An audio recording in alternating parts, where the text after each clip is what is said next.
did see you come in there. Yeah, and well, it's my this. Yeah, I took a little break from social media, etc. But yeah, take time to relax, etc. And going through some of the things I've yeah, received in terms of crowdfunded comics from last year, from 2022. Yeah, if I look a little tired, that's true. I had a busy week of work. It's currently Friday, so yeah, time to relax a bit. I took the time off from writing, a little bit of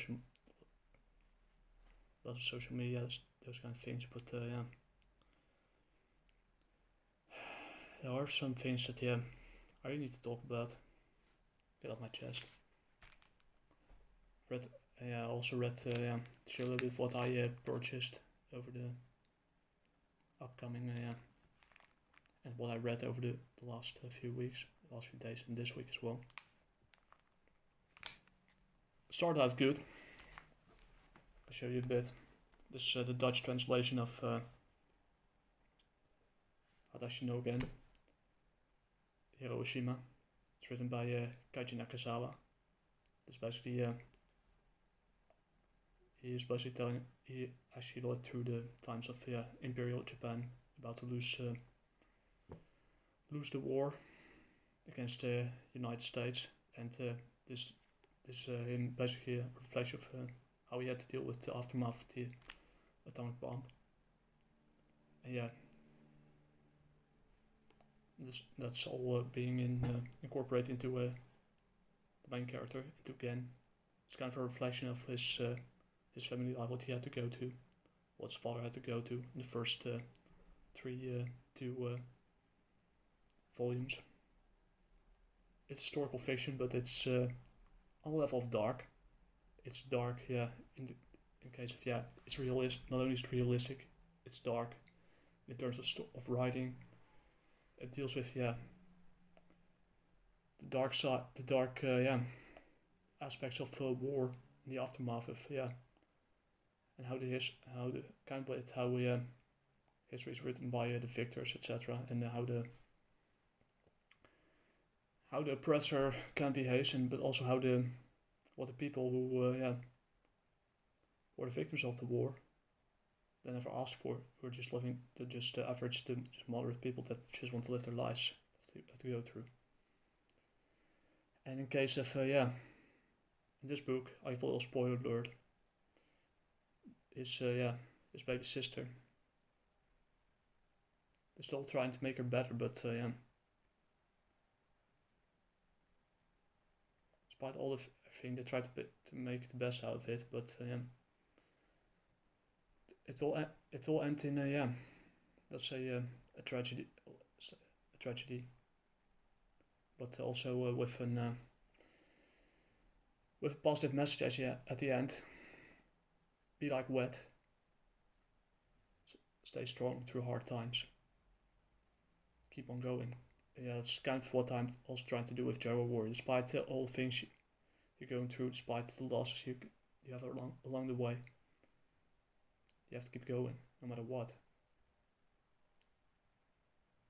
And that's pretty much me doing some advertisement for Keiji Nakazawa. And Hadashi No Gen, Risen from the Ashes, is the official English translation of it. It's like an autobiography / historical fiction of what the mangaka actually had to go through.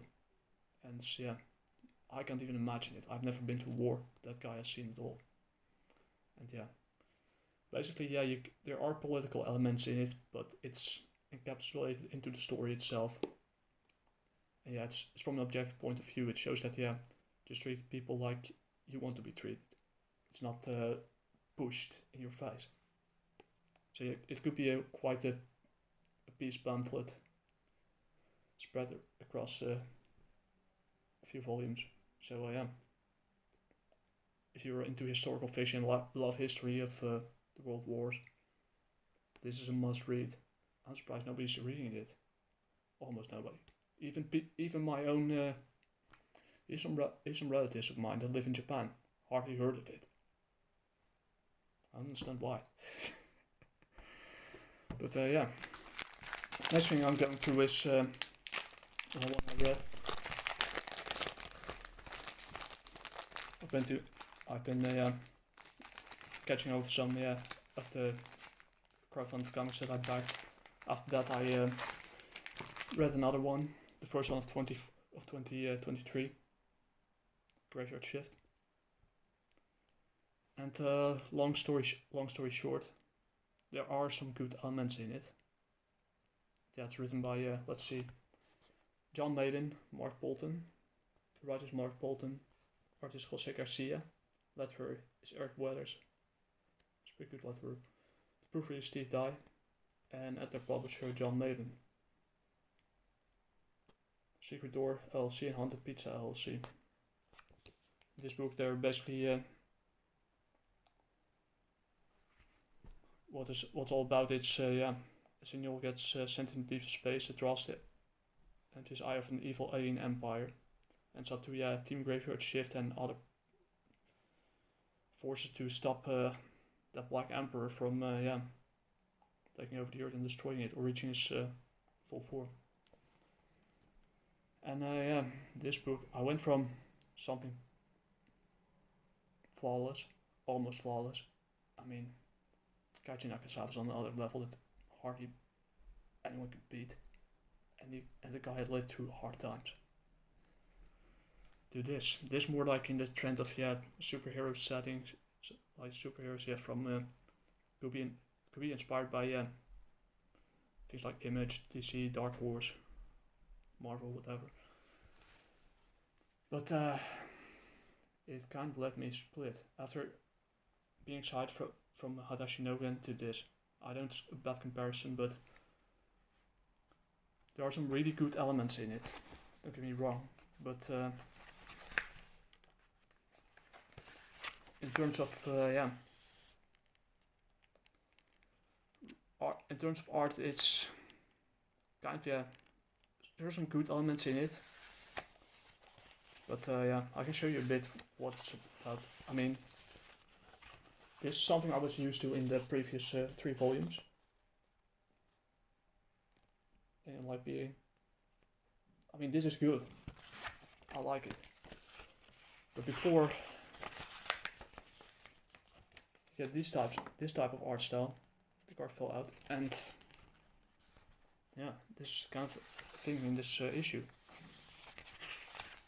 I mean, it's not bad or anything, but then you get to this. New characters. But the thing is, start out with the new roster of characters at the very beginning.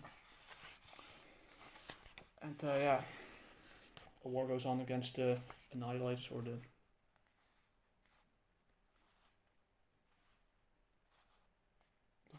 world killers, and then the character that I haven't never heard about goes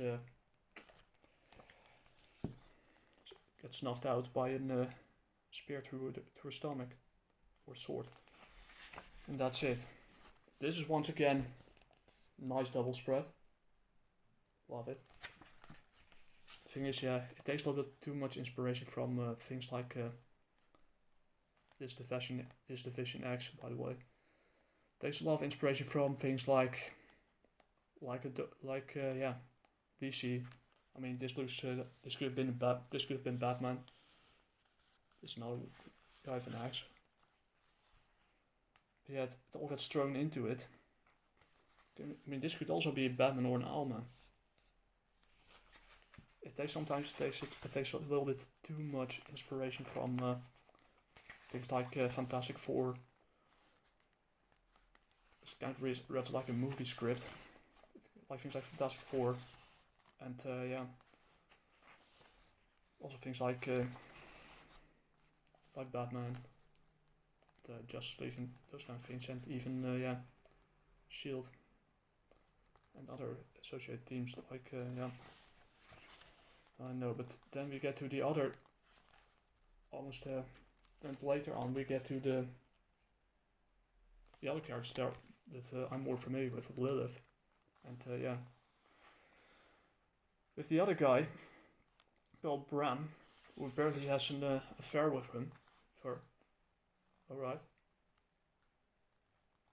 I mean,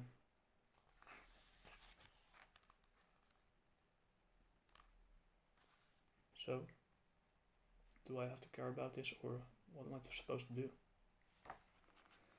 Then it goes to, yeah, another page of art, but yeah, it goes from, yeah, this to this. Let's see where the hell is the page. To this, and yeah, it's, I know there's one artist on the book, but it feels like 3-4 artists are fighting for the title in this book. There's no consistency in it. There's also inconsistency in it, and yeah. A lot of, yeah, things. This, once again, a little closer to, yeah, to the other books. It had more of an image style from the 90s in it, and DC style, but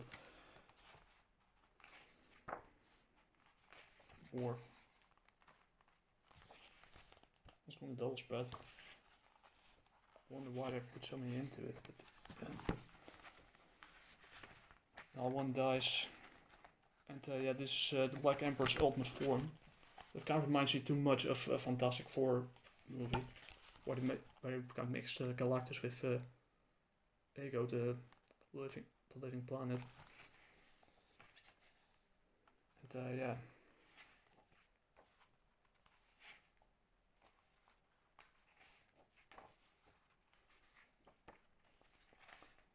And then we go to this art style again. Like, yeah. Has glasses nerd. I have glasses, but I have one contacts right now, but I wouldn't have put this dialogue in it at all. I mean, there are some good ideas in it. I get to the point here. This once again looks fantastic. There's some good elements in it, but once again,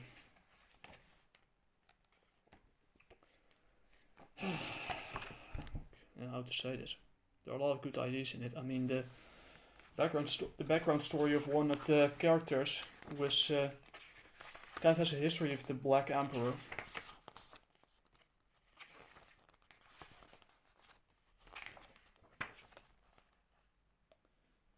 That's Dev Rider's his real name, Frogman Farrell. He went to, yeah, he's a space cop.